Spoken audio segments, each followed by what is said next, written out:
The first restaurant I owned was a place called The Galleon in Christchurch, and it was during the Commonwealth Games, early 70s. And my business partners were Rudy Lunan and Doug Thompson. Now, Rudy was one of the great maitre d's. He was the most delightful man, he really was. And it was very busy, mainly because he had always been in restaurants in Christchurch and he knew everybody.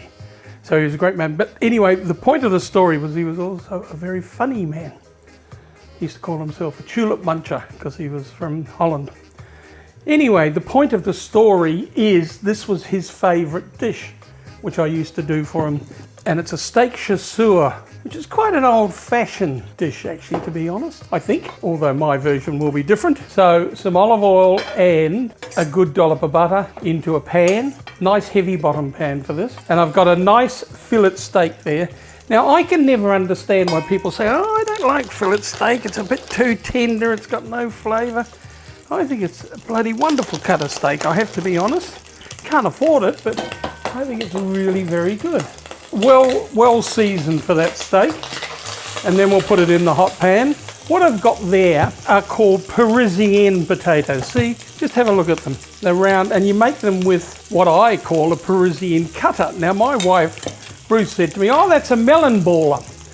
Oh, I suppose it is. I thought it was a Parisian cutter, but anyway, so that's how you make them. And you keep the extra potatoes to make mash.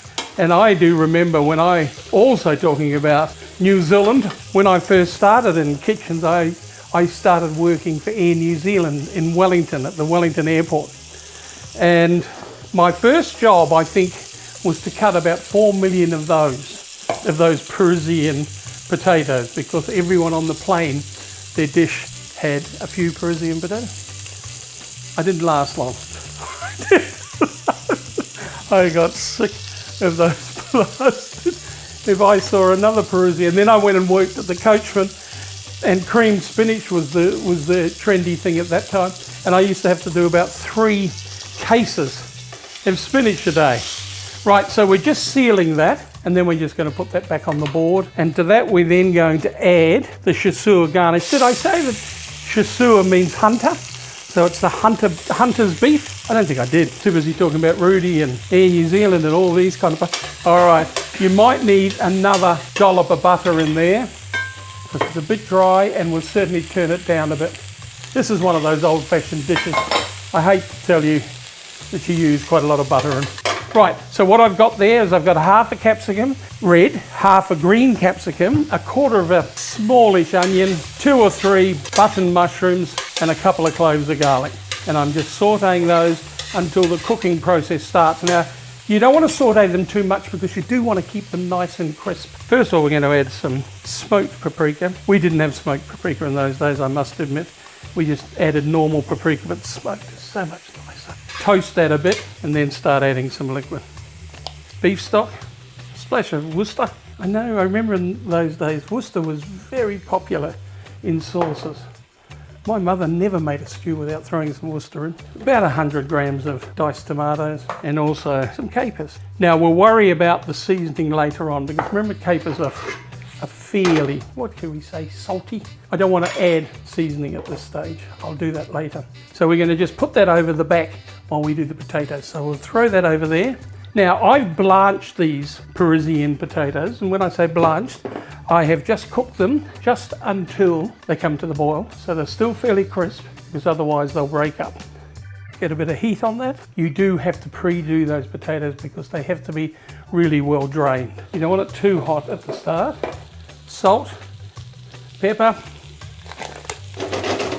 and just keep an eye on them. All right, guys? All right, now what we're going to do is we're going to cook that sauce down until it's reasonably thick. Then we're going to return that steak and cook it to the desired degree, which is about 1 minute for me, maybe a little longer. My old boss, Gavin Disney, he was a dear man, used to say to me, he said, I reckon if I saw you in a cow paddock, I'd be very worried about the cows because you'd be chopping bits off. Anyway, we won't go into that one. That could be very rude, so I think we'll leave that. I think you get the idea, don't you? I like my steak pretty rare. All right, we're starting to look good here. My beef is about ready. And the potatoes, we need to drain them well. They look nice, don't they? And why did I sort of say they look nice as if I'm surprised, remembering that I did 4 million of them at New Zealand? I think these ones are better. We'll put it this way, we didn't saute them in olive oil like I've just done here. Bit of sea salt on those. Just let them strain really well. And while that's happening, let's start thinking about serving my steak, which does look good. I have to be an eye looker. I'm as biased as heck. Why am I saying as if I'm surprised? It looks wonderful. I'll just taste it first though. Oh, that's good. It doesn't need a thing. That paprika comes through beautifully. As I said, in the old days, we wouldn't have had. Do you think I maybe put a little bit too much on? Rudy was a big boy. Rudy was, I swear to you, about half as much my size again, and he was about 6'5", so he had a big appetite.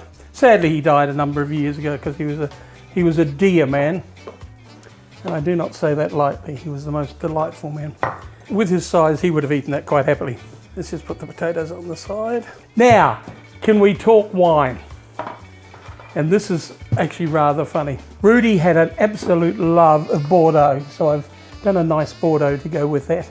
But he also had a love of large glasses, as you can see. That is the only glass that I have left from the Galleon. Now, he would most probably pour half of that. I'm not going to do that. I'm just going to pour a good taste. But can I tell you a very funny story? Rudy hired this wine waiter. And I said, why did you hire him? He said, he called me sir. I love the person who calls me sir. Anyway, he said he was, in those days there were wine waiters, not sommeliers. Now they're sommeliers, as you know. But anyway, he hired him. And we had these big glasses. And a table of 4, ordered a bottle of wine. Expensive bottle of wine. And Rudy and I just happened to be watching when he did it, and the wine waiter showed it to them and gave the guy a little taste and nodded his head. He went, terrific. And then he poured the whole bottle into 2 of the glasses.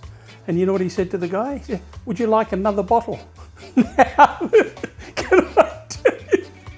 Rudy and I looked at it and we thought to ourselves, now that's upselling. Should we keep him on, or should we fire the bugger? We fired the bugger. Anyway, Rudy, that was Rudy's favourite dish. As I said, a delightful man, a really nice thing, but I'm not going to fill the wine glass right up to the top. Cheers.